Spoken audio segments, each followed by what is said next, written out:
ও বিশ্বাসীরা, তোমরা আল্লাহকে সাক্ষী রেখে তার রাসূলকে, হ্যাঁ, ইয়া আইয়ুহাল্লাযীনা আমানু, ও বিশ্বাসীরা, তোমরা ন্যায় বিচারে দৃঢ় প্রতিষ্ঠিত হও। আল্লাহকে সাক্ষী রেখে, অর্থাৎ আপনার মুক্তির জন্য যেন আল্লাহ সাক্ষ্য দেন যে হ্যাঁ, এই যে কত বড় সৌভাগ্য নসিব যারা এই কাজ করি।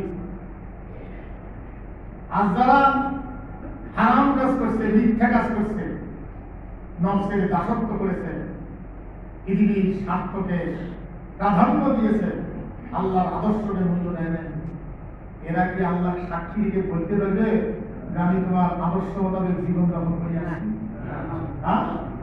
এখানে কোন ব্যক্তির উল্লেখ করা হয়নি যে ইমাম, মুয়াজ্জিন, তারপরে সাধারণ লোক, নেতা কোথা, কেউ না। যার যেটা দায়িত্ব, যে যে দায়িত্ব পালন করেছে, সেই দায়িত্বের ভিতর দিয়ে ন্যায় বিচার, প্রত্যেক মানুষ বিচার হবে, ন্যায় বিচারের দৃঢ় প্রতিষ্ঠিত থাকবে আল্লাহকে সাক্ষী রেখে।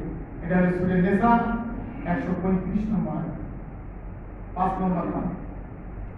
কোরআন তো আপনার বাড়িতে আছে, এই জন্য যে ব্যক্তি কোরআনের ধারের কান্দার যায় ভয় করছে। কোরআন বলে বুঝতে গেলে কেউ 14টা ভাষা লাগবে। কেন ভাষা লাগবে? বুঝতে গেলে 14টা ভাষা থাকতে বুড়িয়ে হ্যাঁ বলে দিবে। এক একটা ভাষা গ্রামার উপরে ডক্টরেট করতে, 14টা ভাষার উপরে ডক্টরেট করতে কম সময় লাগবে।